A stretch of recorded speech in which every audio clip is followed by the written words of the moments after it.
कराया। बहुत बहुत धन्यवाद सभी भक्तों को, धन्यवाद कीर्तन में भाग लेने के लिए। अभी हम लोग मंगलाचरण करते हैं। ओम अज्ञान तिमिरांधस्य ज्ञानंजन शलाकया चक्षुरुन्मीलितं येन तस्मै श्री गुरुवे नमः। श्री चैतन्य मनोभीष्टं स्थापितं येन भूतले स्वयं रूप कदा मह्यं ददाति स्वपदान्तिकम्।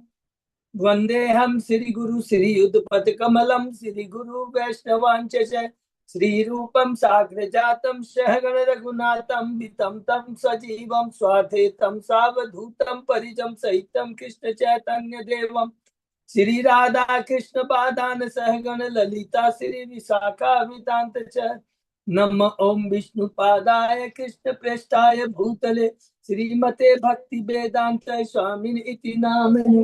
नमस्ते सारस्वती देवे गौरवाणी प्रचारिणे निर्विशेषा शून्यवादी पाश्चात्य देश तारिणे वांछा कल्पतरुभ्यश्च कृपा सिन्धुभ्येव च पतितानां पावनेभ्यो वैष्णवेभ्यो नमो नमः। नमो महावदान्याय कृष्ण प्रेम पदायते कृष्णाय कृष्ण चैतन्य नामने गौरत्मिसे नमः। हे कृष्ण करुणा सिंधु दीन बंधु जगतपते गोपेश गोपिका कांत राधा कांत नमस्तुते। तप्त कांचन गौरांगी राधे वृंदावनेश्वरी विश्वानुसुते देवी प्रणमामि हरिप्रिये। नीलांचल निवासाय नित्याय परमात्मने बलभद्र सुभद्रायां जगन्नाथाय ते नमः। जय श्री कृष्ण चैतन्य प्रभु नित्यानंद श्री अद्वैत गदाधर श्रीवासादि गौर भक्तवृंद मुखम करोति वाचालम पंगु लंघे यत्कृपातमहं वन्दे श्री गुरुं दीनतारिणं परमानंद माधवम श्री चैतन्य ईश्वरम।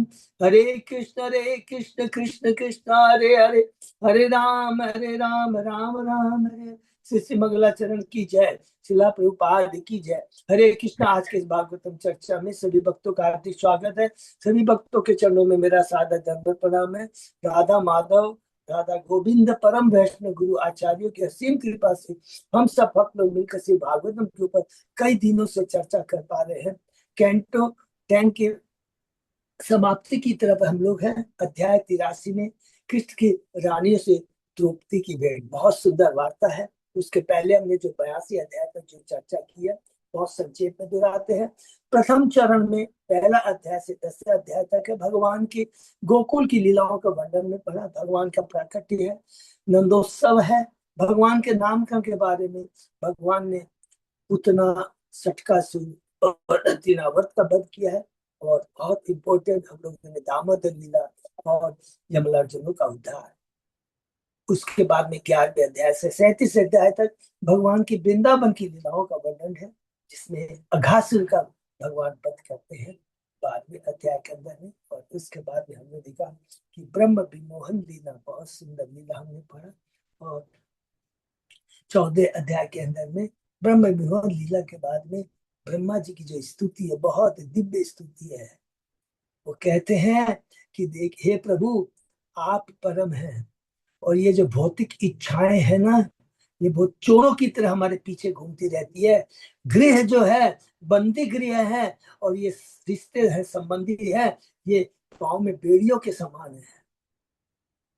जिस प्रकार एक बालक अपनी माँ की गोद में आकर के दिव्य आनंद का अनुभव करता है, उसी प्रकार आपके चरणों में आकर ही दिव्य शांति, दिव्य आनंद का अनुभव होता है। बहुत सुंदर स्तुति है ब्रह्मा जी की, हम लोगों ने पढ़ा। कालिया नाग के ऊपर में उसके बाद में भगवान की कृपा हम लोगों ने सुना। 21वें अध्याय के अंदर में भगवान गोपियों की वेणुगूत के बारे में बताती है। गोपिया की ये केवल हम वृंदावन के वासियों को ही नहीं, यहाँ के पेड़ पौधे तालाब नदियां सबको दिव्य आनंद का प्रदान करती है। हरि बोल। 22वें अध्याय में चीरहरण लीला। 23 अध्याय में ब्राह्मण पत्नियों की, हरि बोल, बहुत सुंदर है। ब्राह्मण पत्नी, ब्राह्मण क्या कहते हैं, हमने इतने तपस्या किया, यज्ञ किया, दान किया है, लेकिन हमारी इन पत्नियों को देखिए, इन्होंने कोई तपस्या नहीं किया, लेकिन आपकी सेवा की है, उनको आपकी कृपा मिली। हरि बोल। ये खुद ब्राह्मण स्वीकार करते हैं। बहुत सुंदर लीला है। और उसके बाद में 24 से 27 अध्याय के अंदर में गोवर्धन लीला है। 29 से लेकर 33 अध्याय तक गोपियों की भगवान श्री कृष्ण जो रास लीला है, भगवान के प्रति उनका जो समर्पण भाव है, जिसको देखकर, भक्ति को देखकर गोपियां कहती है, जो कि अभी हम लोगों ने पढ़ा कुरुक्षेत्र के में, जब भगवान कृष्ण से मिलते हैं तो कहते हैं कि आपके प्रेम व्यापार के सामने मैं झुक गया हूँ। वही चीज वहां कहते हैं, ब्रह्मा जी के भी जीवन काल में तुम्हारे ऋण को नहीं चुका सकता। हरि बोल। 36वें अध्याय में हमने देखा श्याम को राधा गुण प्रकट होता है, और उसके बाद में 37वें अध्याय में भगवान बोमासुर का और किसी असुर का वध करते हैं, और 38वें अध्याय में अक्रूर चले आते हैं भगवान श्री कृष्ण और बलराम को मथुरा से, सॉरी, वृंदावन से मथुरा लेने के लिए। तो किस प्रकार अक्रूर का भाव है। 40वें अध्याय में अक्रूर की स्तुति है। 39वें अध्याय में गोपियों का किस प्रकार अक्रूर के प्रति क्रोध अपना प्रदर्शित करना है। और भगवान 41वें अध्याय में पहुंच जाते हैं मथुरा, अलग अलग भक्तों पर कृपा करते हैं, यज्ञ धनुष तोड़ते हैं। 43वें अध्याय में हाथी का वध करते हैं, 44वां कंस का वध करते हैं। हरि बोल। 45 अध्याय में भगवान सांदीपनि मुनि के आश्रम में किस प्रकार जाकर करके 64 दिनों में 64 कलाएं सीखते हैं। 46 47 अध्याय में उद्धव को भगवान भेजते हैं वृंदावन। ये बहुत सुंदर है। इसके अंदर में भ्रमर गीत के ऊपर हमने पढ़ा है, और गोपियों की दिव्य भक्ति को देख करके उद्धव कहते हैं कि अगला जन्म यदि मुझे मिले तो मुझे कहाँ मिले, घास के रूप में वृंदावन में, जिसके ऊपर गोपियों के चरण स्पर्शों के मेरा जीवन धन्य हो जाए। 49 अध्याय में भगवान अक्रूर को भेजते हैं हस्तिनापुर। 50वां अध्याय यहाँ से शुरू होती है भूमिका। अब भगवान जाने वाले हैं द्वारका। तो शुरू कैसे होता है, जरासंध का आक्रमण होता है, 17 बाद हार जाता है, लेकिन भगवान उसके बाद में रणछोड़ की लीला करते हैं, खुद डर का नाटक करते हैं। और 51 अध्याय में भगवान द्वारका जाने के पहले मुचकुंद के ऊपर और काल यवन पर कृपा करते हैं। मुचकुंद की यदि समय मिलेगा तो उसकी जो स्तुति है बहुत दिव्य है, कि जीव इस गृहस्थ जीवन में आकर कर बंध जाता है और इसमें सुख प्राप्त करने की चेष्टा करता है, लेकिन दुख ही दुख मिलते हैं। ये जो शरीर है, जिसके प्रति इतनी आसक्ति है, इतना गर्व है, कुछ समय के बाद ये आग का, गीध का, कीट का भोजन बनेगा। बहुत सुंदर बात कहते हैं। 52 अध्याय में भगवान चले आए हैं द्वारका। 52 53 54 अध्याय में द्वारका की लीला शुरू होती है रुक्मणी माता जी से। हरि बोल। और बहुत सुंदर लीला है रुक्मणी का भक्ति भाव श्रवण के ऊपर में, कि कितना भगवान के प्रामाणिक भक्तों से सुनती थी कथा भगवान। ये बहुत इंपॉर्टेंट चीज है, सुनना है प्रामाणिक भक्तों के मुखार बिंद से। बहुत सुंदर है। 53 अध्याय में भगवान किस प्रकार हरण करते हैं रुक्मणी का, जो कि अभी हम लोग पढ़ रहे हैं, जो कि हमने पिछली क्लास में पढ़ा, कि द्रौपदी माता को किस प्रकार रुक्मणी बताती है कि भगवान कृष्ण ने किस प्रकार उसका अपहरण कर करके उस पर दिव्य कृपा की है। 54 अध्याय में भगवान माता रुक्मणी को लेके आते हैं द्वारका, बेटी दीदी से ब्याह करते हैं, और उनके पुत्र होता है कृष्ण, और रुक्मणी के उनका नाम है प्रद्युम्न, जिसका संक्षिप्त वर्णन हमने सुना 55 अध्याय में, कि किस प्रकार उसको सांबर असुर उठा के ले जाता है, लेकिन फिर वो पुनः वापस आते हैं। 56 अध्याय में माता सत्यभामा और जामवंती के संग ब्याह करते हैं। तो पट रानी है जो भगवान की दूसरी और तीसरी, सत्यभामा और इसके बाद में जामवती। इसका वर्णन हम लोगों ने 56 अध्याय में पढ़ा। 57 अध्याय के अंदर में भगवान ने किस प्रकार सत्यजीत के ऊपर कृपा करते हैं, इसको बंद करके 58 अध्याय में और भगवान की 5 पटरानियां जो है उनका वर्णन सुना, किस प्रकार भगवान ने उनसे ब्याह किया, जिसका वर्णन अभी हम लोग पढ़ ही रहे हैं। कालिंदी चौथी, मित्रबंधा पांचवी, छठवां सत्या, सातवीं भद्रा और आठवीं है लक्ष्मणा, लास्ट। और अभी लक्ष्मणा के बारे में ही लोग चर्चा कर रहे थे और आगे चलाएंगे। 59 अध्याय में भगवान और 16,108 रानियों से क्या करते हैं, नरकासुर का वध करके। 60वें अध्याय में भगवान का रुक्मणी के संग परिहास है, बहुत सुंदर शिक्षा है। 61 अध्याय में भगवान बलराम रुक्मणी का वध करते हैं। गुरु के चरणों में यदि अपराध होता है बहुत जघन्य है। 62 और 63 अध्याय के अंदर में हम लोगों ने देखा कि किस प्रकार उषा और अनिरुद्ध है, और इसके बारे में बाणासुर के बारे में कि किस प्रकार भगवान बाणासुर के ऊपर कृपा करते हैं। उषा कौन है? बाणासुर की पुत्री है। 64 अध्याय में भगवान नृक, राजा नृक के ऊपर कृपा करते हैं। बहुत बहुत सुंदर लीला है कि बहुत दानी है, लेकिन चूंकि इसने भगवान के भक्त को मंदिर बताने में, प्रचार कार्य में मदद की थी, तो भगवान उसके उस ऋण को भूलते नहीं है। और उसने कहा था कि तुम्हें भगवान के दर्शन होंगे, भगवान अपने भक्त की वाणी को साकार करते हैं, उसके दर्शन होते हैं। नृक को भक्त के माध्यम से देखिए। 65 अध्याय में बलराम जी जाते हैं वृंदावन, और वहां पर जब एक लीला है कि किस प्रकार यमुना नदी उनके आदेश का उल्लंघन करती है, भगवान उसको शिक्षा देने के लिए पूरी यमुना को खींच कर लेके आते हैं। यमुना क्षमा चाहती है, और प्रभुपाद जी कहते हैं इस प्रकार यमुना वास्तव में बलराम के पराक्रम को प्रदर्शित करना चाहते हैं, कि गुरु के बारे में बताना चाहती है। 66 अध्याय में पौंड्रक की लीला है, जो सदैव भगवान का रूप धारण करके रहता था और भगवान का चिंतन करता था, इससे भगवान ने उसे सारूप्य मुक्ति प्रदान की।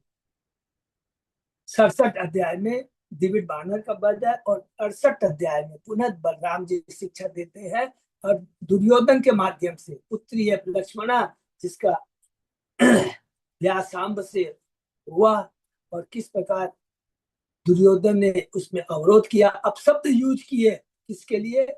यादों के लिए, विंशियों के लिए, भगवान के लिए बलराम जी शिक्षा देते हैं। बहुत बड़ा अपराध है, और हस्तिनापुर को खींच कर लेके आते हैं, तब उनकी बुद्धि चेतना जागृत होती है, क्षमा मांगते हैं भगवान से। 69 अध्याय से दूसरा पड़ाव शुरू होता है। भगवान द्वारका में है, और नारद जी वहां जाते हैं, हरि बोल। और नारद जी का किस प्रकार भगवान सम्मान करते हैं, कि एक गुरु का और एक जो सीनियर डिवोटी है, इसका किस प्रकार सम्मान करना चाहिए, भगवान ने खुद अपने आचरण से सिखाया। बहुत सुंदर है। उनके पांव का प्रक्षालन करके उस जल को अपने ऊपर छिड़कते, सोचिए। और किस प्रकार एक गृहस्थ का नियम होता है, किस गृहस्थ में रहकर जीवन यापन करना चाहिए। भगवान अपनी 16,108 रानियों के संग एक ही समय किस प्रकार एक क्षत्रिय गृहस्थ अपना जीवन यापन करते, बहुत बड़ी शिक्षा यहाँ पर हमें देते हैं।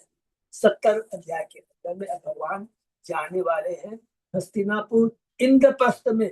तो वहां पर एक ब्राह्मण आता है, किसके बिहाफ में? बंदी राजाओं के बिहाफ में। और स्वयं नारद आते हैं युधिष्ठिर के लिए कि वो राष्ट्रीय युद्ध करना चाहते हैं। और उसके बाद भगवान सलाह किससे लेते हैं? या उद्धव जी से सलाह लेते हैं। उसकी सलाह लेने के बाद भगवान निकल पड़ते हैं इंद्रप्रस्थ की तरफ। और 71 अध्याय में भगवान किस प्रकार इंद्रप्रस्थ पहुंचते हैं, और किस प्रकार उनका सम्मान होता है। जिस प्रकार युधिष्ठिर लिखा है कि उसके प्राण मिल गए, अभी तक वो प्राणहीन था, लेकिन अब भगवान को देखते ऐसे लगता है इसमें दिव्य शक्ति, दिव्य जो प्राण है वो जागृत हो जाते हैं। बहुत सुंदर वर्णन 71 अध्याय में। भगवान अकेले नहीं आ रहे हैं, अपनी सारे पत्नी पुत्र पौत्र को लेके आए हैं। हरि बोल। 72 अध्याय में भगवान भीम के द्वारा जरासंध का वध कराते हैं, और यासी यज्ञ की तैयारी होती है। 73 अध्याय के अंदर में बंदी राजाओं को भगवान मुक्त करते हैं, उनकी स्तुति बहुत इंपॉर्टेंट है। और 74 अध्याय के अंदर में चूंकि अब राष्ट्रीय यज्ञ की तैयारी होने वाली है, जरासंध का वध हो चुका है, दिग्विजय हो चुकी है, युधिष्ठिर महाराज का धन प्राप्त हो गया है, और उस धन को लेकर हम राष्ट्रीय यज्ञ करें। उसी राष्ट्रीय यज्ञ के अंदर में भगवान शिशुपाल का उद्धार करते हैं। ये हमने 74 अध्याय में पढ़ा। 75 अध्याय में अब कुरुक्षेत्र के युद्ध की तैयारी है, भूमिका बनने वाली है। भगवान दुर्योधन का मान दर्दन की लीला के बारे में उसने पढ़ा है। 73 अध्याय के अंदर 77 अध्याय 2 अध्याय में अब भगवान ने साल, तो पहले रुक्मी है, शिशुपाल का वध हुआ, जरासंध का वध हुआ, अब यहाँ पर साल्व का वध की लीला हमने पढ़ा 76 और 77 अध्याय में। 78 अध्याय के अंदर में दंतवक्र, विदुरथ और रोमहर्षण। तो रोमहर्ष की लीला बहुत इंपॉर्टेंट है। यहाँ पुनः बलराम जी बताते हैं कि हमें ज्ञान का, गुरु आचार्य का सदैव सम्मान करने के लिए तैयार रहना चाहिए। कितने बड़े हम ज्ञानी हो जाए, लेकिन गुरु का अगर सम्मान नहीं करते हैं तो ज्ञान बेकार है, हम दंडनीय है। रोमहर्षण को दंड देते हैं। 79 अध्याय में अब बलराम जी को कहते हैं वहां के ऋषि, अरे आपने रोमहर्षण का वध कर दिया, वो तो ब्राह्मण था। तो ये तो लीला है, भगवान के ऊपर में कोई विधि विधान एप्लीकेबल नहीं है। ये बहुत मोटे अक्षर में हम लोग लिख लेंगे। ये तो विधि विधान किसके लिए है? बद्ध जीव के लिए है, जो वर्णाश्रम में है, जो ब्राह्मण क्षत्रिय वैश्य शूद्र है, जो ब्रह्मचर्य है, गृहस्थ वानप्रस्थ है, उनके लिए एप्लीकेबल है। और ये विधि विधान परमहंस के लिए एप्लीकेबल नहीं है, भगवान के लिए एप्लीकेबल नहीं है। तो इसलिए कहते हैं फिर भी भगवान दिखाने के लिए, दूसरों के लिए, फिर के लिए वो क्या करते हैं, प्रायश्चित के लिए पूरा भ्रमण करते हैं, नदियों का स्नान करते हैं, और देखते देखते पहुंच जाते हैं एक और शिक्षा देने के लिए कुरुक्षेत्र में, जहां पर भीम और दुर्योधन गदा युद्ध करते रहते हैं। उनकी वो रोकना चाहते हैं, लेकिन वो लोग रुकते नहीं है। तो भगवान ऐसा नहीं कि मेरी प्रेस्टीज चलेगी, ये तो भगवान गुरु है, आदि गुरु है, सिखाना चाहते हैं नहीं। ये भाग्य द्वारा, भाग्य मीन्स मतलब कृष्ण के द्वारा आयोजित है। और अब तो वापस आ जाते हैं। 80 और 81 अध्याय में हमने लीला पढ़ी है। अभी वो सुदामा ब्राह्मण किस प्रकार जाता है वहां पर, और किस प्रकार भगवान उसका आदर करते हैं, और किस प्रकार रुक्मणी का जो वो वंश याद आते हैं, तो बहुत इसको याद रखना पड़ेगा। जब चावल के तंदूर को भगवान एक मुट्ठी खाते हैं, दूसरी रोक देती है, कहती क्या, हे प्रभु आपकी तुष्टि में ही जगत की तुष्टि है। और आप जब तुष्ट हो गए, भक्त का भक्त की जो दान को लेकर के, भगवान के गिफ्ट को लेकर के, उसके बाद उसका रखा ही क्या है। इसलिए भगवान की तुष्टि परम तुष्टि है। इसलिए जब भी हम लोग प्रचार में करेंगे तो ये दो एग्जाम्पल जरूर दीजिएगा, एक पेड़ का एग्जाम्पल और पेट का एग्जाम्पल। पेड़ की जड़ में पानी देने से सब कुछ तुष्टि हो जाती है, अलग से ज्यादा हमको परोपकारी बनने के ट्राई नहीं करना है। जो कृष्ण का आदेश है, मेरी पूजा करो, मेरी पूजा करने से मेरी से सब लोग तुष्ट हो जाएंगे। दूसरों को भी भगवान के शरण में आने की शिक्षा देनी चाहिए, कोई देवी देवताओं के लिए नहीं। इससे क्या है, भौतिक लाभ मिलेगा लेकिन आध्यात्मिक लाभ नहीं मिलेगा, क्योंकि देवता भी, उनका भी भौतिक शरीर होता है, वो भी 3 गुणों से बंधे होते हैं, और वो भी, उनको भगवान ने जो पावर दिया है, केवल भौतिक चीज देने का पावर दिया। अच्छा सूर्य की रोशनी दे दो, अच्छा चंद्रमा की शीतलता दे दो, अरे इंद्र थोड़ा बरसात कर दो, ये सब चीजें हैं। अच्छा इसको सुंदर पत्नी चाहिए, अच्छा इसको धन, ये सब भगवान बोलते हैं भौतिक चीजें ले लो। लेकिन भगवान का भक्त इस चीज को नहीं चाहता है। अरे भगवान का भक्त तो सालोक्य, सामीप्य, साष्टीय, सारूप्य, ये भी 4 तरह की, 5वीं तो सायुज है, वो नरक के समान है। प्रभुवानंद सरस्वती ने क्या कहा है, ये ब्रह्म ज्योति में मिलना नरक के समान है, स्वर्ग की इच्छा प्राप्त करना ये माया जाल है। कितना ये बताओ क्या। तो इसकी भगवान कहते हैं मेरे भक्त तो ये सब कुछ भी नहीं चाहते हैं। तो बहुत सुंदर रुक्मणी माता के जो है, और 81 अध्याय में सुदामा कितनी बड़ी शिक्षा देता है कि भगवान, देखिए जो भौतिक जो धन भी होता है ना, बहुत इसको संभल कर, कोई भी भौतिक चीजें हैं, इतनी इंपॉर्टेंट शिक्षा 82 अध्याय में सुदामा के माध्यम से। हम सोचते मेरे पास बहुत धन आ गया, मेरे पास ये पावर आ गया, यदि इसका सदुपयोग नहीं होगा तो ये हमारे पतन का कारण बन जाएगा। कितनी बड़ी बात है। इसलिए उसने बिना आसक्ति के सब कृष्ण को केंद्र में रखकर अपनी पत्नी को साथ में भगवान की भक्ति कर करके भगवान का धाम प्राप्त किया।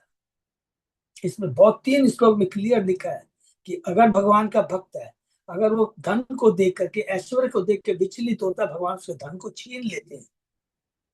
भगवान उसी को धन देते हैं जो उसको जानता है कि इसका सदुपयोग कैसे किया जाए। अम्बरीश महाराज, युधिष्ठिर महाराज, पितु महाराज, ध्रुव महाराज, ये सब लोग में देखिए, पूरा का पूरा चेक करके देख लीजिए हम लोग, ये जितने भी राजा हैं, ये केवल राजा नहीं, राजर्षि थे। एक फिक्स समय के बाद में सब कुछ त्याग कर करके चले जाते हैं। भरत महाराज को देख लीजिए, किसी को भी आप देख लीजिए, ये बहुत इंपॉर्टेंट। 83 अध्याय में भगवान श्री कृष्ण की रानियों को द्रौपदी के संग में भेंट है, ये हमने 83 अध्याय में पढ़ा। सॉरी 82 अध्याय के अंदर में हम लोग भूल गए कि किस प्रकार भगवान अब कुरुक्षेत्र में सूर्य ग्रहण लगा था, तो भगवान अपने सारे परिवार सहित, बलराम सहित, और इधर में वृंदावन से, हस्तिनापुर से, और अलग अलग लोगों से राजा लोग आते हैं। तो सबसे पहले सब लोग, हम लोगों ने देखा कि वसुदेव देवकी के बारे में हमने पढ़ा कि किस प्रकार वसुदेव, कुंती की महारानी के बारे में पढ़ा कि किस प्रकार वो बताते हैं कि भौतिक जो जगत है किसी के हाथ में नहीं है, हम सब लोग कठपुतली हैं। हे बहना, मैं कुछ नहीं कर सकता, ये सब कृष्ण के, उसके बिना कुछ नहीं हो सकता, भाग्य ही परम है, शक्तिशाली है। और उसके बाद में नंद बाबा से मिलते हैं, यशोदा माता से मिलते हैं, बहुत सुंदर है। और अंत में मिलते हैं इस अध्याय में गोपियों के संग में मिलते हैं। और एक बात जो हमने भी भगवान ने, हम लोगों ने अभी जो पढ़ा है 29वें अध्याय के अंदर में, जो भगवान ने कहा था, इसलिए 32वें अध्याय में कहा था पुनः विलाप, जो शीर्षक का 32 अध्याय में, हे गोपियों, ब्रह्मा के जीवन काल में भी मैं तुम्हारे ऋण को नहीं चुका सकता। वही चीज यहाँ पर भगवान कहते हैं कि तुम लोगों ने अपने सौभाग्य से मेरे प्रति विशेष प्रेम मय प्रवृत्ति, श्रद्धा उत्पन्न करती है, जिसके द्वारा तुम सबों ने मुझे पा लिया है, मुझे जीत लिया है। तुम लोगों को मुझ ब्रह्मांड की हर वस्तु के भीतर प्रकट देखना चाहिए। तुम लोग कहती हो कि तुम विरह में हो, नहीं, अरे मैं तो सर्व जगह व्याप्त हूँ, दृष्टि होनी चाहिए। ये भगवान गोपियों के एक माध्यम से हमको बता रहे हैं। ये देखिए, एक बहुत इंपॉर्टेंट तत्व है, इसी को कहते हैं संबंध अभिधेय प्रयोजन। चतुश्लोकी भागवतम में ये जो तीसरा रास में भगवान यही कहते हैं कि जो मुझे हर जगह देखता है, तो बोलते हैं किस जगह देखता है, हर जगह कैसे देखता है, ये बहुत ही बहुत। तो हम लोग को कैसे करना, कोई भी चीज है, आज हम जल भी पी रहे हैं तो उसका स्वाद है, ये कृष्ण का है। अगर कृष्ण नहीं होते तो ये जल में स्वाद नहीं होता। कुछ भी आप देख लीजिए, तो सब कुछ कृष्ण है, कृष्ण के बिना कोई चीज का अस्तित्व तो नहीं है। अगर तुम मुझे सब जगह देखोगे ब्रह्मांड में, तो वही वास्तविक देखना है, और यही वास्तव में जीवन का लक्ष्य प्रयोजन है, कृष्ण को सब जगह देना, देखना। ये बहुत सुंदर घटने के माध्यम से हमें शिक्षा देते हैं। 83 अध्याय के अंदर में जो अभी हम लोग चर्चा कर रहे हैं, इसके अंदर में बहुत सुंदर लीला है कि अब भगवान श्री कृष्ण की रानियों से द्रौपदी की भेंट है। गोपियों से मिलने, एक एक चीज को याद रखना, गोपियों से मिलने के बाद में अब भगवान युधिष्ठिर से मिलते हैं और उनके परिवारजनों से मिलते हैं। और उसके बाद में वो लोग क्या सुंदर बात कहते हैं, हे प्रभु, उन लोगों का अमंगल कैसे हो सकता है जिन्होंने आपके चरण कमलों से निकले अमृत का पान कर लिया है। आपके स्वरूप का तेज भौतिक चेतना के त्रिगुण प्रभावों को दूर करता है। अगर आपका नाम लेते हैं, आपके नाम गुणगान का कीर्तन करते हैं, तो ये तीन गुणों का प्रभाव जो हमेशा में सताता रहता है, उस प्रभाव को नष्ट करता है। उसके बाद में अब भगवान की रानियां हैं और माता द्रौपदी है, उनके बीच चर्चा है। तो द्रौपदी कहती है कि आप लोगों ने उस अच्युत भगवान के किस प्रकार, किस रीति से आपने उनसे ब्याह किया, कृपा से हमें बताइए। तो इसको हम लोग डिटेल में तो पढ़े हैं पूरा। रुक्मणी बताती है कि किस प्रकार श्री कृष्ण ने सिंह जैसे अपने शिकार को बकरी और भेड़ों के बीच से उठा करके ले जाता है, उसी प्रकार उन्होंने सारे राजाओं, कौन कौन थे, एक तो उसका अपना भाई था रुक्मी, दूसरा कौन था, जरासंध, तीसरा कौन था, जरासंध, साल्व, सबको, दंतवक, सबको हरा करके, छोटे मोटे नहीं, सारे के सारे, जिन सबका बंद किया भगवान ने, सबका उद्धार किया है, उसके बीच से मुझे उठा के ले आते हैं। उसके बाद में सत्य बाबा का बताया किस प्रकार सम्यक्तम मणि की लीला, जामवंती ने बताया मेरे पिता जामवंत से भगवान श्री का किस प्रकार युद्ध हुआ, कृपा भगवान की प्राप्ति पिता ने पहचान लिया और सबने उन्हीं को वापस दे दिया। कालिंदी ने बताया कि किस प्रकार भगवान एक बार अपने मित्र अर्जुन के संग आते हैं, वहां उनको प्राप्त किया। मित्र बंदा ने बताया कि किस प्रकार मेरे पिता ने स्वयंवर रखा था और उन्होंने सिंह की भांति कुत्तों के झुंड के बीच से मुझे ले लिया। हरि बोल। श्री सत्या ने बताया कि किस प्रकार मेरे पिता ने 7 सांडों को रखा था कि जो उनको कंट्रोल में कर लेगा, बस में कर लेगा। भगवान ने बिना प्रयास के उन बलशाली जोशीले सांडों को हराकर मुझे प्राप्त किया। भद्र ने कहा मेरे पिता ने तो अपने आप ही खुद ही बुलाकर श्री कृष्ण को दे दिया, जो मेरे मामा के पुत्र हैं। और लक्ष्मणा की लीला हम लोग पढ़ रहे हैं, बहुत सुंदर है। कहते हैं कि अरे द्रौपदी, जिस पर मछली की जो लीला हुई थी, है, अर्जुन ने बाण लगाकर मछली का भेद किया था, वही लीला यहाँ हुई थी। लक्ष्मण कहते हैं मेरे स्वयंवर समारोह में भी आप ही की तरह मछली का प्रयोग हुआ, और वो क्या लीला है इसकी चर्चा आज हम लोग करेंगे। ओम नमो भगवते वासुदेवाय। ओम नमो भगवते वासुदेवाय। ओम नमो भगवते वासुदेवाय। नारायण नमस्कृत्य नरं चैव नरोत्तमं देवी सरस्वती व्यासं ततो जयमुदीरये। नष्प्रायेषु भद्रेषु नित्यं भागवत सेवया भगवती उत्तम श्लोके भक्ति भवति नैष्ठिकी। कृष्णाय वासुदेवाय देवकी नंदनाय च नंद गोप कुमाराय गोविंदाय नमो नमः। आराधयो भगवान ब्रजेश तनय तत्दाम बिंदावनम रमया काचिदुपासना व्रजवधूवर्गेण्य कल्पिता। श्रीमद्भागवतम प्रमाणम अमलम प्रेमापुमर्तो महान। श्री चैतन्य महाप्रभो मतम इदम तत् आदरो न पर। हरे कृष्ण कृष्ण कृष्ण हरे हरे, हरे राम राम राम हरे हरे। कैंटो 10 अध्याय 83 श्लोक नंबर 20। बहुत बहुत धन्यवाद अच्छी तेजदास। तो हमारी चर्चा है अभी लक्ष्मणा, कौन सी 8वीं लास्ट पटरानी की ने किस प्रकार भगवान श्री कृष्ण से पानी ग्रहण किया, किस प्रकार विवाह किया, उसका वर्णन हम लोग कर रहे हैं। सुते तत् सर्वतो भूपा आययु मत पितुपुरम सर्व आस्त शास्त्र तत्व ज्ञान शोपाध्याय सहस्र सहस्र। यह सुनकर वाहन चलाने तथा अन्य हथियारों को उपयोग में लाने में कुशल हजारों राजा अपने सैन्य शिक्षकों के साथ मेरे पिता के नगर में सभी दिशाओं से एकत्र हुए। पिता संपूजिता सर्वे, लक्ष्मणा कह रही है द्रौपदी माता जी को, पिता संपूजिता सर्वे यथा वीर्यम यथा वय आदतु सहस्रम चापम वेदधुम पर सभी मध्य। मेरे पिता ने हर राजा को उनके बल तथा वरिष्ठता के साथ, माने सीनियोरिटी के हिसाब से उचित सम्मान दिया। तब जिन लोगों के मन मुझ पर टिके थे, उन्होंने अपना धनुष बाण उठाया और सभा के मध्य एक एक करके लक्ष्य को भेदने का प्रयत्न करने लगे।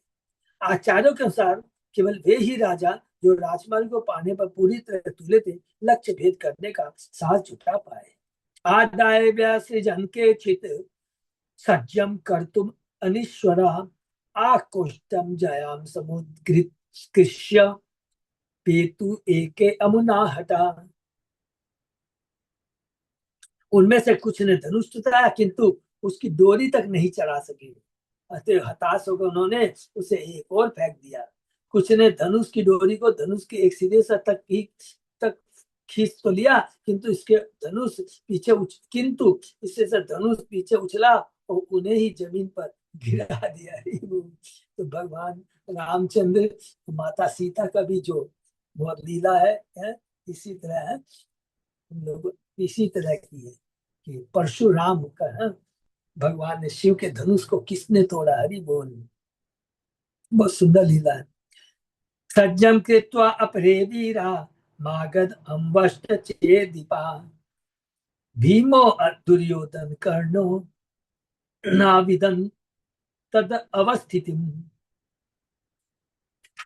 कुछ वीर यथा जरासंध, शिशुपाल, भीम, दुर्योधन, कर्ण तथा अम्बस्ट राज धनुष पर डोरी चढ़ाने में सफल तो रहे, किंतु उनमें से कोई भी लक्ष्य को ढूंढ नहीं सका। उसके बाद हमारे अर्जुन, ये राजा शरीर से अत्यंत हष्टपुष्ट थे, किंतु लक्ष्य ढूंढने में काफी चतुर नहीं थे। मत्स्य आभासम जले वीक्ष्य ज्ञात्वा च तत् अवस्थितम् पार्थो यतो असृजत बाणम न अच्छिन्न पस्पृशे परम। तब अर्जुन ने जल में मछली की परछाई को देखा और उसकी स्थिति निर्धारित की, किंतु जब उसने उस पर सावधानी से अपना बाण छोड़ा तो वह लक्ष्य को भेद नहीं पाया, अपितु उसको मात्र स्पर्श करके निकल गया। ये सब भगवान की लीला है। उसको मालूम है कि जो चीजें ये भगवान की तुष्टि के लिए है, भगवान की सेवा के लिए है।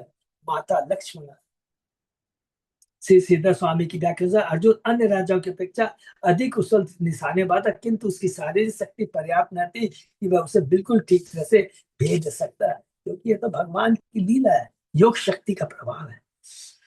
तो इससे एक चीज समझ में आता है ना, एक एक चीज को हम लोग पूरा तत्व से समझ जाएंगे कि जो कुरुक्षेत्र का भी जो युद्ध है, जो अभी होने वाला है, क्योंकि भी है तो कुरुक्षेत्र का भी युद्ध, तो सब एक एक चीज को याद रखेंगे है कि ये कुरुक्षेत्र युद्ध के पहले हुआ था, कैसे हुआ था। देखिए यहाँ पर दुर्योधन कर्ण सब है, तो कभी भी कोई पूछेगा तो क्रॉस से तुरंत बता देगा। तो कुरुक्षेत्र का युद्ध भी जो अर्जुन था, केवल सब कुछ दिखाई दे रहा था कि अर्जुन चक्र चल धनुष चला रहा है, लेकिन सर्वशक्तिमान कृष्ण की ही लीला थी, उसके बिना पत्ता नहीं सकता। एक एग्जाम्पल है। दूसरा एग्जाम्पल है जब कृष्ण अप्रकट हो जाते हैं अर्जुन द्वारका से, जब हमने देखा था किस प्रकार वो उनकी पत्नियों को भी नहीं बचा सका है।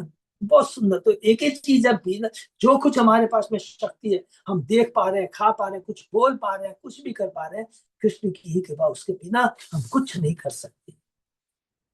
राजनेषु निवृतेषु, सॉरी, राजन्येषु निवृतेषु भग्न मानेषु मानिषु भगवान धनु आदाय सज्जम कृत्वा अत लीलया तस्मिन् संधाय विशिखम मत्स्यम वीक्ष्य सकृत जले छित्त्वा इषुणा अपातयत तम सूर्ये चाभिचिते स्थिते। जब सारे दम्भी राजाओं का घमंड चूर हो गया और उन्होंने यह प्रयास त्याग दिया, तो भगवान ने धनुष उठाया, नंबर 1, आसानी से डोरी चढ़ाई और तब उस पर बाण स्थिर किया। जो ही सूर्य अभिजीत नक्षत्र में आया तो उन्होंने जल में मछली को केवल एक बार देखा और उसे बाण से भेद कर जमीन पे गिरा दिया। हरि बोल, भगवान श्री कृष्ण की जय हो। षड ऐश्वर्य से युक्त है। प्रतिदिन सूर्य एक बार अभिजीत नक्षत्र से होकर गुजरता है, जिससे वह समय विजय के लिए सबसे शुभ हो जाता है। जैसा कि श्री ठाकुर ने इंगित किया है कि इस विशेष दिन अभिजीत मुहूर्त मध्याह्न से मेल खा रहा था, जिससे भगवान की महानता की और भी पुष्टि होती है, क्योंकि इससे निशाने को देख पाना और भी कठिन हो जाता है। हरि बोल। लेकिन भगवान ने किया तो भगवान तो कुछ भी कर सकते हैं। दिव्य दुंदु भयो ने धू जय शब्द युता भुवि देवाश्च कुसुम आशाराम आशाराम मुमुच्छ हर्ष पिंगला। आकाश में धुंधुबियां बजने लगी, पृथ्वी पर लोग जय जय की ध्वनि करने लगे। देवताओं ने अति पशुओं का फूल बरसाए। कौन कह रही है? लक्ष्मणा कह रही है।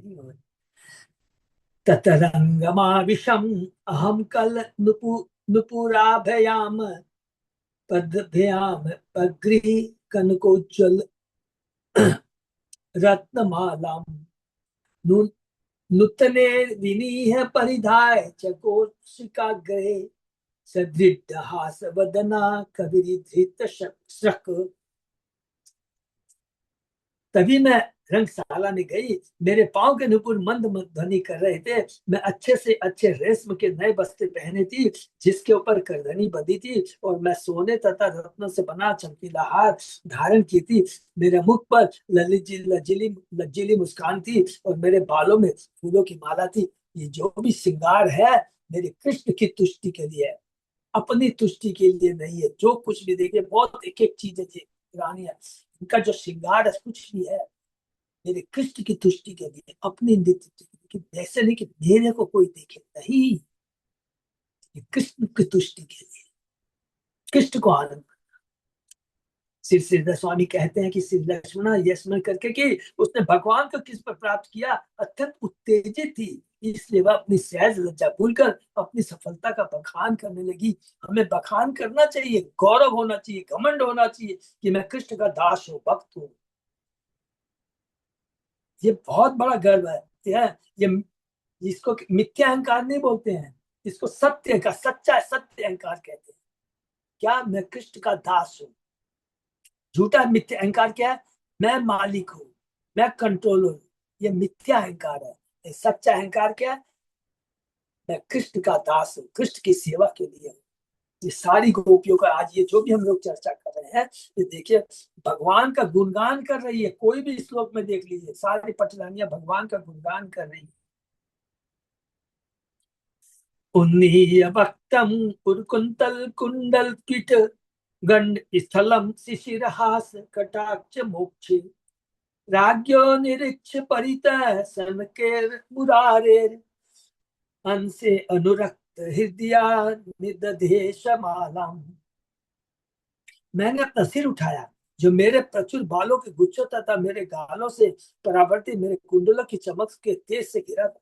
मैंने शांत भाव से हंसते हुए इधर उधर दृष्टि फेरी, तब चारों ओर सारे राजाओं को देखकर मैंने धीरे से हार को मुरारी के कंधे पर डाल दिया, जिसने मेरे मन को हर रखा था। तावत मृदंग पटः शंख वेदी आनक आदय निनेदु नट नर नर्तक्यो नृत्यु गायका जगु। तभी शंख तथा मृदंग पटह भेरी और नानक नगाड़ों आनक नगाड़ों एवं अन्य वाद्यों की तेज आवाज हुई। स्त्री पुरुष नाचने लगे और गाने वाले गाने लगे। गुणगान भी, नित्य कीर्तन भी किसकी तुष्टि के लिए, किसकी प्रसन्नता के लिए होना चाहिए, कृष्ण की प्रसन्नता के लिए। एवं वृते भगवती महेश नृप युत्थपा न से हीरे याज्ञ शेनी स्पर्धंतो हत हित क्षय आतुरा। हे द्रौपदी, प्रमुख राजाओं को मेरे द्वारा भगवान का चुना जाना सहन नहीं हो सका। वे काम से पीड़ होने के कारण लड़ने झगड़ने लगे। सीधा स्वामी की टीका की काम के दूषण से वे राजा मूर्खता पर भगवान से लड़ने लगे। लेकिन उन्होंने उनकी परम शक्ति देख ली थी। जब लेकिन आदमी जब रजोगुण तमोगुण के प्रभाव में आ जाता है तो पशु के समान हो जाता है। ये हमारे लिए भी है कि किस प्रकार अपनी चेतना को बड़ा स्ट्रांग रखा जाए। केवल एक ही उपाय है, तो कोई दूसरा उपाय नहीं। यदि सदैव हम अपना कृष्ण को अपना केंद्र बना के रखेंगे, हरि नाम को केंद्र बना के रखेंगे, भगवान के नाम गुलाम का श्रवण कीर्तन करेंगे, इसके अलावा ब्रह्मांड में कोई दूसरा उपाय नहीं। क्योंकि अभी हम लोगों ने सब कुछ देख लिया।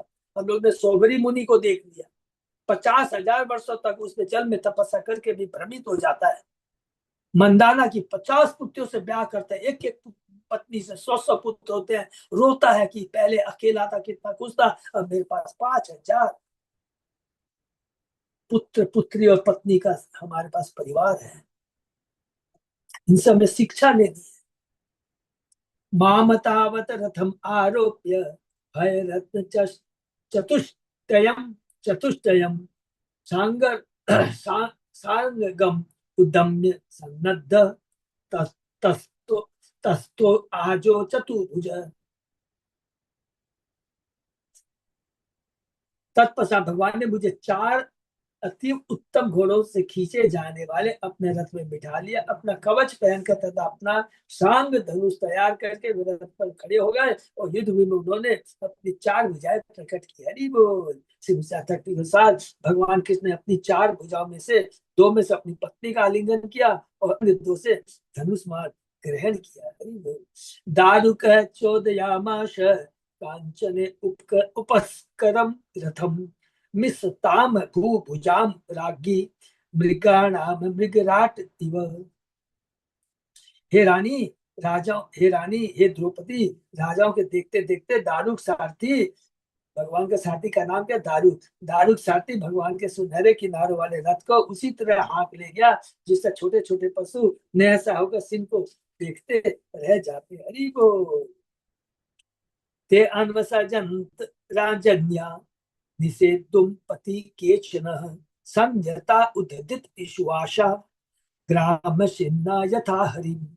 राजाओं ने भगवान का पीछा किया जिस सिंह का पीछा गांव के कुत्ते करते हैं। हरि बोल। जिस सिंह का पीछा पीछे से भोगते हैं, सामने नहीं आते हैं। सिंह का पीछा किया, कुछ राजा अपना धनुष उठाते हुए उन्हें जाने से रोकने के लिए मार्ग में आ डटे। देशांग च्युत चित बाण बाण घे कृत बाहु अंग्री कंधरा निपेतु प्रदने केचित एके संत्यज्य दुध्रु। ये योद्धा भगवान के शांग धनुष द्वारा छोड़े गए बाणों से अभिभूत हो गए। कुछ राजाओं की भुजाएं, टांगे तथा गर्दनें कट गई और वे युद्ध भूमि में गिर पड़े, शेष लड़ना छोड़कर भाग गए। यही चीज अवस्था किसकी थी जब रुक्मणी को भगवान अपहरण करके ले जा रहे। रुक्मणी सब पीछा करते हैं।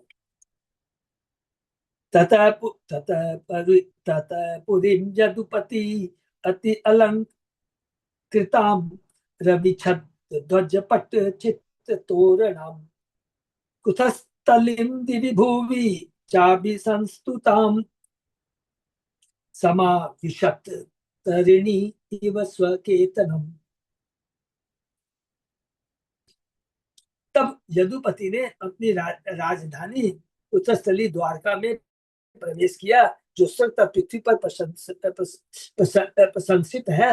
नगर को पताकाओं से युक्त दंडों से जो सूर्य को रोक रहे थे तथा शानदार तोड़ माने बहुत ऊंचे थे तथा शानदार तोरणों से सजाया गया था। जब कृष्ण ने प्रवेश किया तो वे ऐसे लग रहे थे मानो सूर्य अपने धाम में प्रवेश कर रहे। हरि बोल। सूर्य का धाम पश्चिमी पर्वत है जहां पर संध्या को सूर्य अस्त होता है और द्वारका भी कहाँ पर है, पश्चिम दिशा में। इसका मतलब भगवान शाम के समय है। पिता में पूजयामाश सुहृद संबंधी बांधवान महाहरिवासु अलंकारे शय्या आसन परिच्छदी।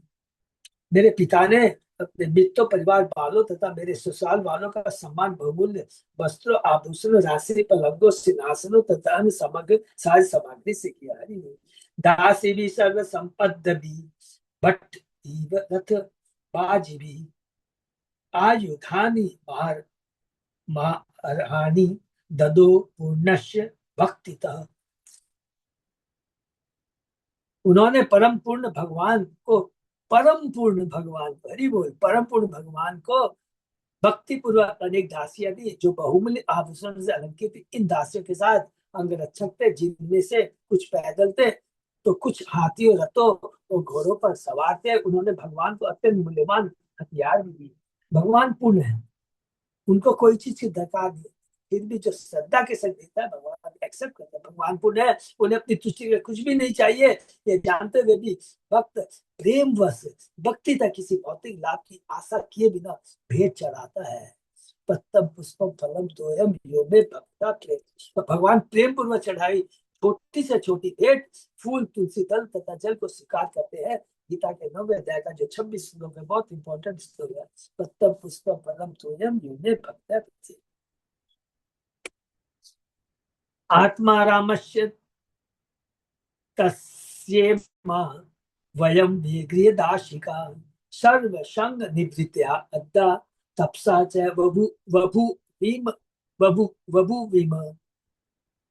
इस तरह समस्त भौतिक संग का परित्याग करके तथा तपस्या करके हम सारी रानियां आत्मा में भगवान की दासियां बन चुकी है। ये देखिए बहुत इंपॉर्टेंट वर्ड लिखा है एक एक चीज को।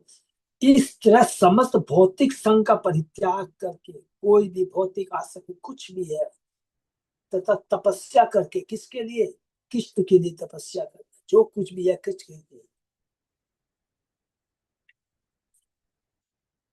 वासुदेव परा वेदा वासुदेव परा मखा वासुदेव परा यज्ञ वासुदेव परम क्रिया वासुदेव परम ज्ञाना, वासुदेव परम तप, वासुदेव परम धर्म, वासुदेव परम गति। ये बहुत इंपॉर्टेंट श्लोक है भागवत का, बहुत इंपॉर्टेंट है कि जो कुछ भी यज्ञ है भगवान के लिए है, जो भी तपस्या है उनकी तुष्टि के लिए कर, जो भी शास्त्र है उनको जानने के लिए चाहिए। और जो परम ज्ञान है वो कृष्ण का ज्ञान है, और जो परम गति है वो कृष्ण है।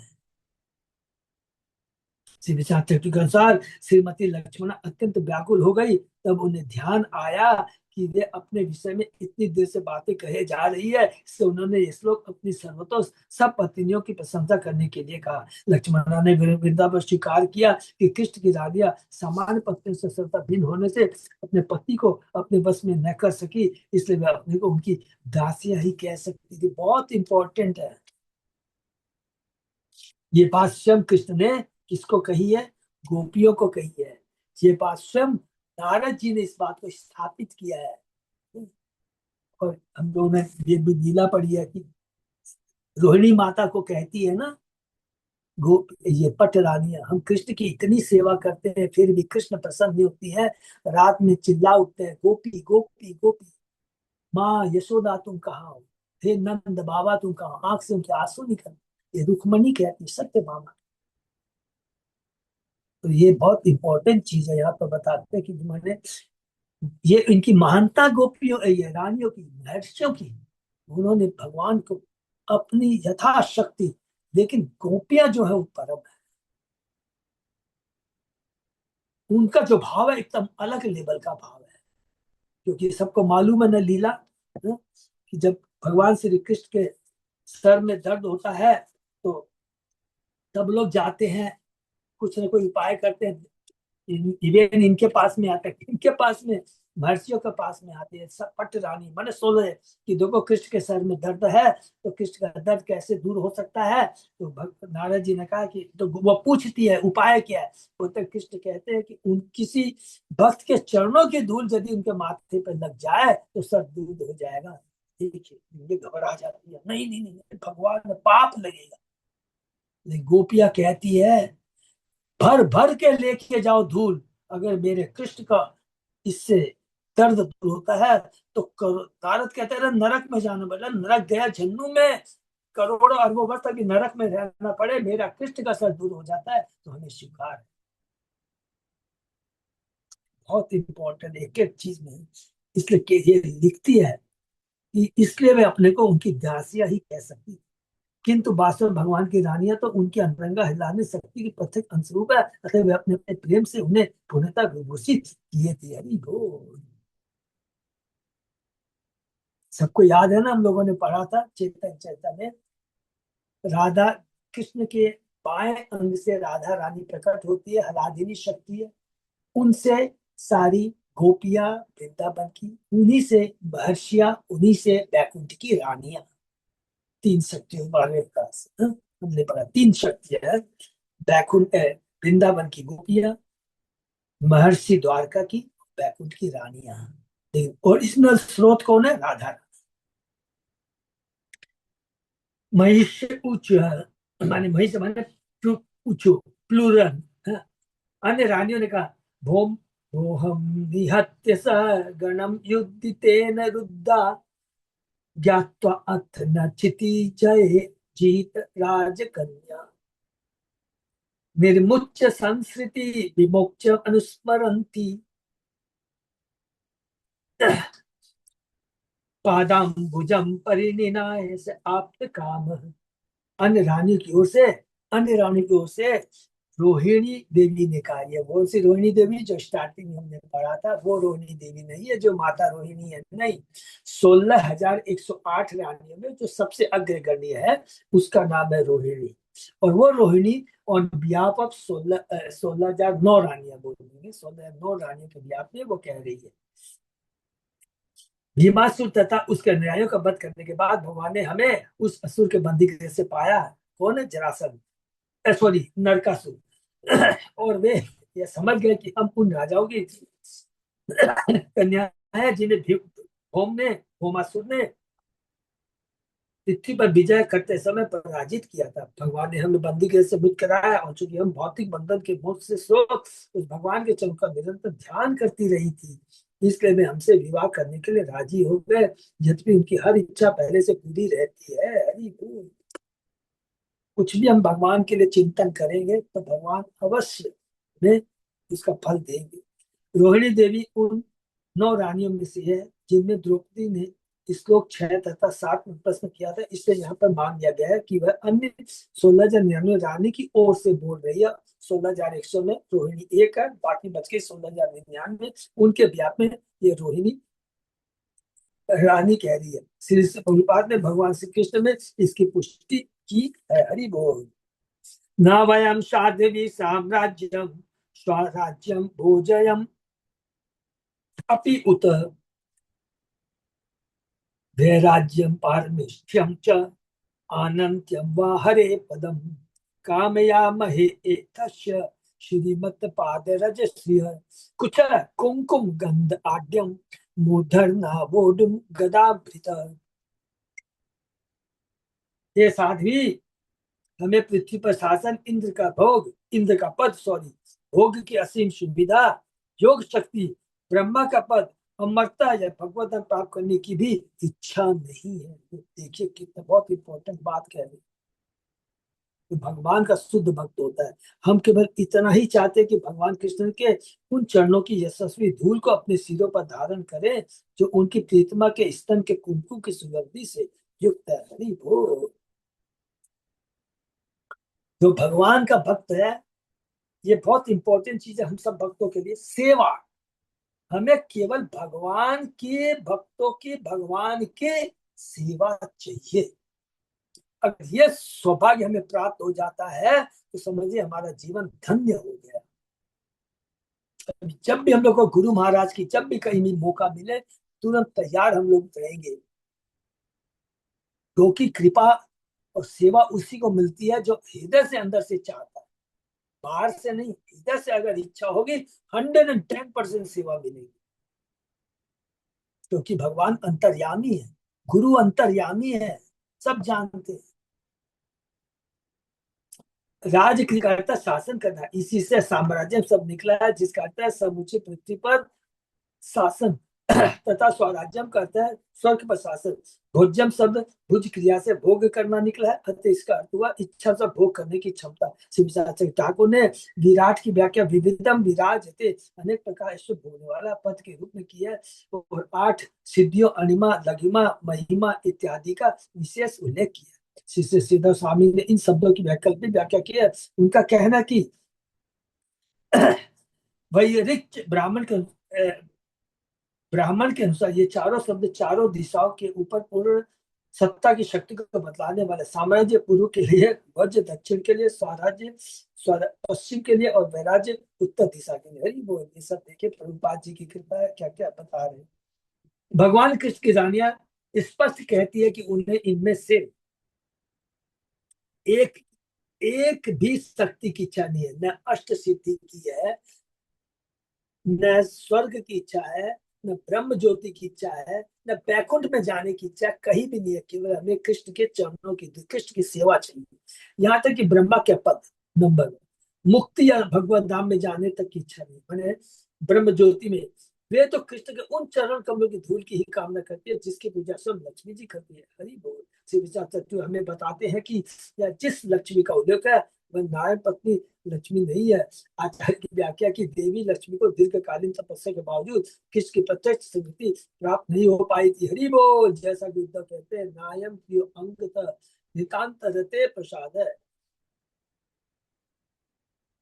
कब कहते हैं? जब उद्धव जी जाते हैं, जब भगवान श्री कृष्ण उनको वृंदावन भेजते हैं। 46 और 47 अध्याय में हमने पढ़ा। प्रत्युत यहाँ जिस लक्ष्मी का प्रसंग आया है उसकी पहचान प्रेत गोपनीय तंत्र द्वारा होती है। देवी कृष्णमयी प्रोक्ता राधिका पर देवता सर्व लक्ष्मी वही सर्व कांति सम्मोहिनी परा दिव्य देवी श्रीमती राधा रानी भगवान श्री प्रत्यक्ष दान की। हरि बोल। वे समस्त लक्ष्मियों में प्रमुख है, उनमें सर्व आकर्षण भगवान का किस करने के लिए समस्त आकर्षण है। वे भगवान की आदि अंतर सकता है, तो ये राधा रानी है। चेतन चेतन में हमने इसका बहुत डिटेल में पढ़ा है। ब्रज स्त्रियो यत वांछन्ति पुलिंद्य तृण विरुद्ध कावश्चार्य तो गोपा पाद स्पर्श महात्मन। हम भगवान के चरणों का वही स्पर्श चाहती है जो ब्रज की तरुणियों, ग्वाल वालों तथा आदिवासिनी पुलिंद स्त्रियां चाहती है। वह भगवान द्वारा अपनी गौ चराते समय पौधों तथा घासों पर उनके द्वारा छोड़ी गई धूल की स्पर्श, हरि बोल की गौ की क्योंकि इतनी महान है ये गोपियां। और ये लीला उन्होंने किससे सुनी है? माता रोहिणी से। कहाँ पर? द्वारका में सुनी। श्री विश्वनाथ चक्रवर्ती ठाकुर हमें उस ईर्ष्या का या स्पर्धा इसमें दिलाते हैं जो द्वारका की रानियों तथा ब्रज की गोपियों सदैव बनी रही। गोपियां द्वारका की सुसंस्कृत इष्टों को श्री कृष्ण पर अपना अधिकार बनाए रखने से सबसे बड़ा खतरा मानती थी। हरि बोल। उन्होंने इस चिंता को उत्तर के समय स्वीकार किया। कस्मात कृष्ण यहाँ याति प्राप्त राज्य अताहिता नरेंद्र कन्या उद्वाया। राज्य जीतने, अपने शत्रु का वध करने, लेने तथा राजाओं की कन्याओं के विवाह कर चुकने के बाद कृष्ण भला क्या यहाँ क्यों आने लगे? कमेंट कर। वही चीज है जब हम लोगों ने पढ़ा था। किसको बता रही है ये गोपियां? उद्धव को बता रही है 47 अध्याय में जब मिलती हैं। रुक्मणी तथा अन्य 7 प्रमुख सब पत्नियां अपने को द्वारका में किसके साथ अपने संबंधों का इतनी सौभाग्यशाली मानती थी कि वे नहीं चाहती थी कि वे इसे ऐसे दिखे जैसे वे वृंदावन में। किंतु 16,000 अवर रानियां उद्धव द्वारा श्री राधा के सर्वोच्च गुणों का वर्णन सुनने के बाद चाहने लगी उन्हें कृष्ण के पैरों की उस धूलि का स्पर्श हो जाए जो वृंदावन की घास और पौधों पर गिरती है। हरि बोल।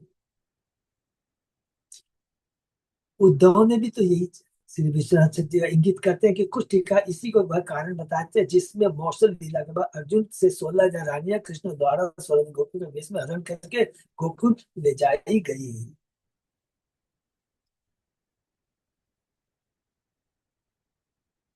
यदि बोलिए बहुत सुंदर है। यहाँ पर प्रभुपाद जी बता रहे इस प्रकार भागवत के 10वें स्कंद के अंतर्गत कृष्ण की रानियों से द्रौपदी की भेंट शीर्षक तिरासवें अध्याय का श्री भक्ति वेदांत स्वामी प्रभुपाद के विनित श्लोकों द्वारा रचित तात्पर्य पूर्ण हुआ। ये बहुत सुंदर लीला है। अगला अध्याय है। अभी तक एक एक करके भगवान आए, सब पर आशीर्वाद दिए। देखिए सबसे पहले भगवान आए हैं। आने के बाद में अपने नंद बाबा यशोदा माँ से मिलते हैं, गोपियों से मिलते हैं, फिर युधिष्ठिर महाराज से मिलते हैं, संबंधियों से मिलते हैं। और उसके बाद में रानियां जो महर्षि हैं, द्वारका की रानियां द्रौपदी के जो वार्तालाप करती है। ये जो वार्तालाप है देखिएगा हम लोगों ने जो पढ़ा है 110% माता द्रौपदी ने किसके बारे में पूछा? कृष्ण के बारे में पूछा है। और सारी गोपियों सॉरी सारी महर्षियों ने, पटरानियों ने, सब ने कृष्ण के बारे में ही कहा। ये देखिए, ये यदि हमारा डेवलप हो जाए इस तरह की, इसी को कहते हैं कि सही चर्चा। ये जो चर्चा है कृष्ण के नाम गुण लीलाओं का श्रवण कीर्तन, इसी को कहते हैं। कृष्ण के नाम गुण रूप लीलाओं का कीर्तन, श्रवण एंड कीर्तन। श्रवण सुन रही है और कीर्तन कर रही है कौन? गोपियां, महर्षियां कीर्तन कर रही है। और श्रवण कौन कर रही है? द्रौपदी कर रही है। यही उत्तम कोटि का ये भगवान के नाम गुण का श्रवण कीर्तन करना। ये अगर हम लोग धीरे धीरे, ये कम माध्यम में संभव कब होता है? इस कलयुग में, जैसा अभी हम लोग कर रहे हैं। ये सब भगवान की कृपा, गुरु की कृपा है। देखिए ये हमें रखना है। हमारी शिव संगीता राधा देवी दासी माता जी ने शुरू करा है। ये मेरे को याद आता रहता है हमेशा। ये हुआ देखिए, कर पा रहे हैं, कितना सुंदर है। भगवान यही चलता रहे और कुछ नहीं चाहिए हमको। और इसमें एक और चीज लिखा पड़ा है ना कि जब कहती है कि जब हम कृष्ण के बारे में सोचती है तो लक्ष्मण सारी भौतिक इच्छाएं, सारी भौतिक कष्ट सब दूर दूर भाग जाते हैं। जहां भगवान के नाम गुण का श्रवण कीर्तन होता है, ये फैक्ट बात है। तो उसमें सारी जितनी भी भौतिक चीजें होती है, माने जो असत्य चीजें हैं, वो सारी भाग जाती है। सत्य चीज हृदय में स्थापित है। हरे कृष्णा। जैसे विराम देते हैं। और देखिए लास्ट जो, लास्ट नहीं सॉरी, माने ये जो इम्पोर्ट अब ये जो कल हम लोग शुरू करेंगे इसके अंदर में देखेंगे। अब भगवान किससे करेंगे, सबसे मुलाकात हो गई है। देखिए अब भगवान ऋषि मुनि से, नारद जी, बड़े बड़े मुनि सब आएंगे, उनके संग चर्चा करते हैं, उसमें देखेगा क्या दिव्य ज्ञान हम लोग प्राप्त करेंगे। ठीक है, हरे कृष्णा, यही पे विराम देते हैं। किसी का कोई प्रश्न?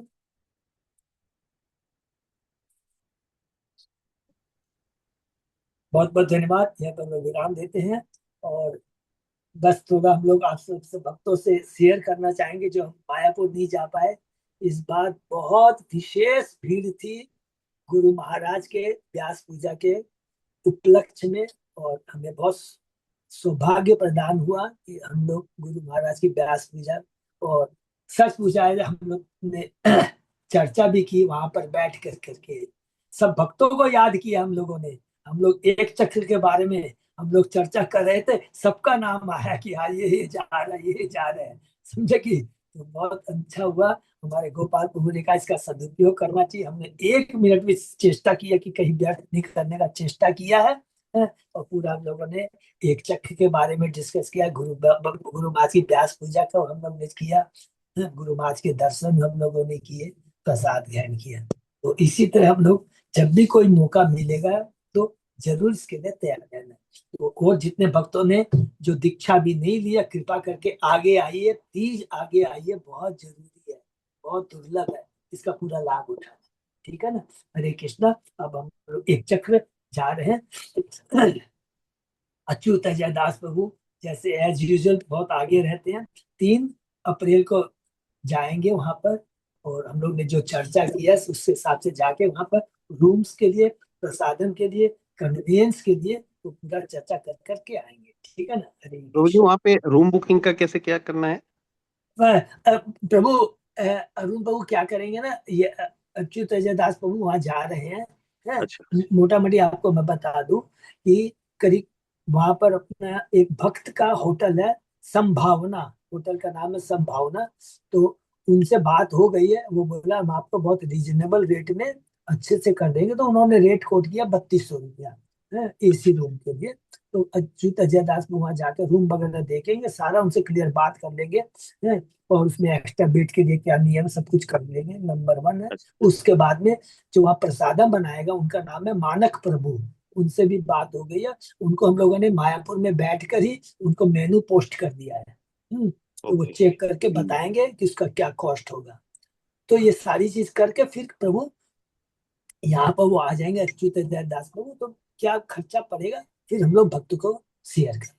हाँ वो ठीक है, मतलब हम लोग का भी जैसे एक रूम रहेगा ना, हम लोग भी जा रहे हैं ना। हाँ प्रभु, आपका भी ये सब नोट किया हुआ है, आपका भी हम हाँ, लोगों ने वहां सब सबका हम नाम लोग। लिया।